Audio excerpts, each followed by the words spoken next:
Hello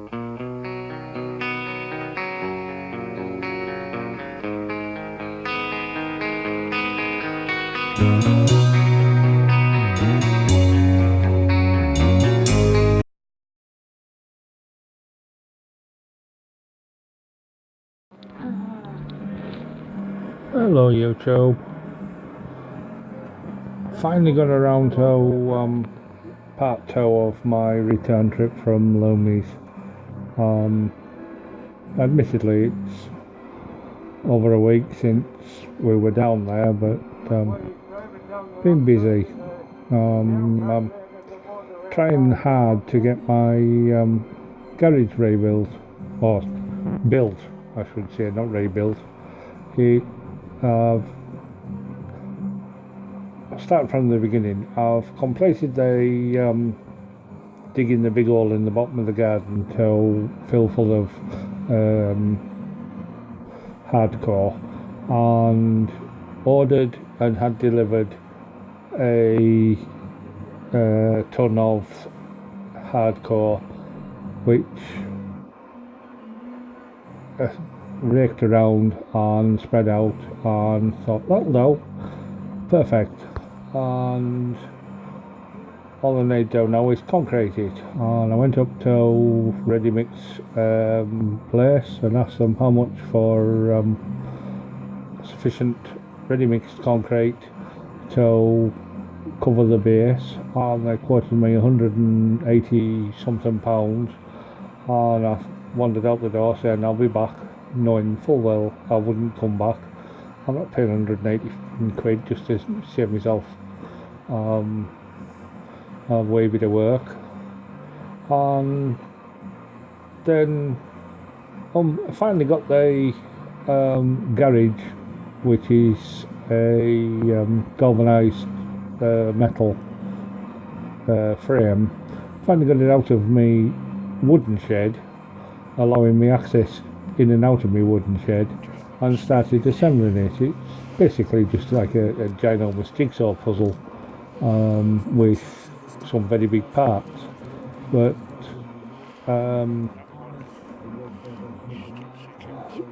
then the weather decided it didn't like me anymore, so we got soaked on the way to Lomies, and that kind of interrupted the assembly process of the shed that will become a garage. And thought, well, I'll get on with it on the Sunday when I get back. After the Saturday, we were due back Saturday night, 8-hour ride back from Lomies, 14 hours down and 8 hours back. But hey ho, that's by the by now. And on the Sunday, I went out and started again with the giant jigsaw puzzle, and after massive amount of labour, I discovered that the hole that I dug and filled with hardcore was the wrong shape. It would mean that the entrance in and out of the shed with the bikes would be up, riding up the garden onto the lawn, and then dropping down into the hole where the shed was. And I thought, bugger that. So I set to on Tuesday, when everybody was vlogging away on YouTube, making videos, wandering around in the sweltering heat, and whilst they were all doing that, having a whale of a time, wandering out into peace and solitude of the sandbank on Spicy's videos and so on and so forth. On Tuesday, I remember I was hard at work with pickaxe and spade, digging an extra 2 foot by 10 foot trench alongside of the garage base, so that I could have the shed the right orientation to allow me access in and out of the doors via the driveway. But that's by the by. I spent the rest of the week looking out of the window and wishing that I didn't live in wet Cumbria, because it's done bugger all but piss down with rain. Day after day after day after day. And yesterday I got a little bit of dry weather, but unfortunately it was spent repairing daughter's car, so she could get her MOT, and by the time I'd finished that I was knackered and just wandered in the house, plunked my ass on the sofa and sat watching YouTube videos of various vloggers all evening. And then we come to today. I thought, well, today I'll crack on, I'll get my garage finished. Wrong! It's pissed down all day today as well. So again, I've spent the day watching YouTube videos, and the various points. Joining a gym, I'd sooner use my eyeballs for marvels than waste money on a gym, because you don't need to pay money to somewhere that you're only going to go once a week, when you can just wander upstairs, and if you're into weights, yeah, you can make yourself some dumbbells or weight bar or lifting bar or whatever it's called, out of a couple of gallon liquid containers filled with water and tied onto the end of a broom shank. I know some people that used to use that long ago in my teenage time, when I was incarcerated for non-payment of fine, and for amusement of an evening we would sit in our cells, and myself and my cellmate would exercise using just such a device as broom shank and a couple of gallon liquid containers tied to the end of it, and kept us reasonably fit. Anyway, since then, as I say, I've been down to Lomies for Spicy Renner and Philtonics Sausage Fest. Mega amount of fun. Unfortunately, I was a little bit self-conscious, so or a lot self-conscious, so didn't get a chance to introduce myself to lots of total strangers, even though those that I knew by sight from their videos turned out to be immensely friendly, and that was a surprise. But whilst I was sitting on the sidelines watching the world at large at Lomies, I noticed that lots of us motorcyclists are now vapors, and quite frequently I would look around and I would see a big cloud of vapour ascending from the middle of a group, and spicy vapes, and lots of others appeared too, because as I said, there was almost a permanent fog lingering over the top of the car park around Lomies. And I vape. I couldn't afford to continue smoking the rate I was getting through 2 ounces of tobacco every 24 hours. I simply couldn't afford it, so I switched to vaping, and decided that I would do it the cheap way, and I built my own wee battery box, and then I heard about squonking, so I built myself my own squonker, and great fun since. It's kept me off the ciggies for at least 3 years. I do tend to get a bit angry when people say, "Fight you packing in." I didn't start vaping to pack in smoking. I started vaping because I couldn't afford to smoke, and I like it, and that's why I continue to vape to this day. I was also very surprised to discover that I finally won something at last. Mr. Cornish Biker had a subscriber giveaway, and my name got pulled. Yay! Anyway, back to normality. On the return from Lomies, I was run about 60 miles from home when my homemade panniers decided that they didn't want to be attached to my bicycle anymore, and one of the little metal day rings that the haversacks were attached to the grab rail of my motorcycle bike, decided to piss off and depart company on the last leg of the return from up the M6 on like 11 o'clock at night in very dark services. I fashioned up some more cable ties to keep it in position and set off again. And within minutes of entering Cumbria, we resumed encountering the wankers that drive around in their cars, oblivious to the fact that although they think they look very cool with their super bright headlights, it actually looks like they're driving along on main beam, and tends to blind, particularly a motorcyclist, at night on a completely dark carriageway. And I shall demonstrate the effect, because I don't know what the hell he was playing at, but I went to overtake a wagon and I looked in my mirrors, I looked over my shoulder, and I thought, hang on a minute.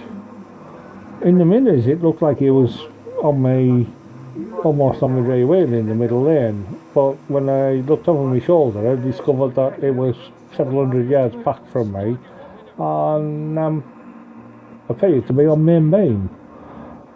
And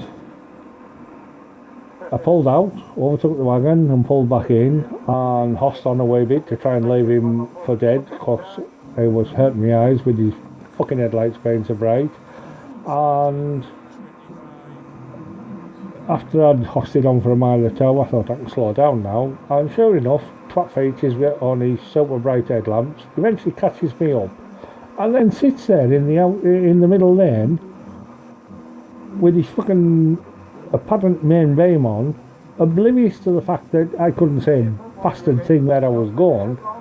And I'm approaching the back of yet another wagon when he decides that he needs to be in the outside lane when there's no reason for him to be there, but he pulls into the outside lane of the motorway and trundles down the outside lane of the motorway, the same sort of speed as the wagon, leaving me no option but to undertake him in the middle lane. So I do this, and then I hoss it on for another couple of miles, thinking, well, I'll leave the trap for dead. And I eventually arrive at the Penrith turn off that I wanted, so I go up the slip road and I arrive at the traffic lights, and I look in my mirror, and sure enough, Cunty Fox is coming up to go and sit behind me, so I thought. Fortunately, he appears to reside in Penrith somewhere, because I went into the right hand lane to go around the roundabout and piss off out of my life. But if he'd sat behind me with them lights, I'll be honest to God, I would have put the side stand on the bike, hopped off, and then I went and kicked his fucking headlights out. That's how bright they were. I've actually got him on video, because really fucking annoyed me. And I shouldn't really get annoyed, but having been wound up by trap features on main beam, I then set off along the A66, and sure enough, eventually Billy Boy Racer comes fucking tanking past me like I'm going backwards, and I'm sitting at 60, 65, and he comes past me like I'm going backwards. I thought, well, if he can do it, so can I. So I start following him, several hundred yards back, but following him. And the highways department were doing their usual, and just as we're coming down to the I think it was a roundabout, also on video, I am blinded by this forest of floodlights in the left hand gutter, and I slowed down a wee bit because I couldn't see where the hell I was going. And just after these lights, I discover that two of them were actually the brake lights of the Billy Boy racer that had come hossing past, and slammed the brakes on, and you can actually hear on the video the brakes squealing as I attempt to avoid running into the back of them.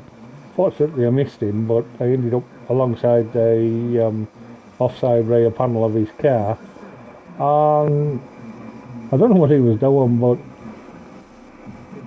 a minute or so afterwards he suddenly does a complete 180, drives back up the road 100 yards or so, does another 180 and comes up and then sits behind me touting his horn for me to carry on, because obviously somewhere in that forest of floodlighting was a set of traffic lights which had now gone to green, and it was now time for me to proceed through the roadworks that were being set up. And I duly did this and hossed on, and we arrived home without further incident. But the next day I go to check out my 23-year-old Honda's mechanical state and pull the dipstick out of the engine to discover it's got no longer got any oil in it, and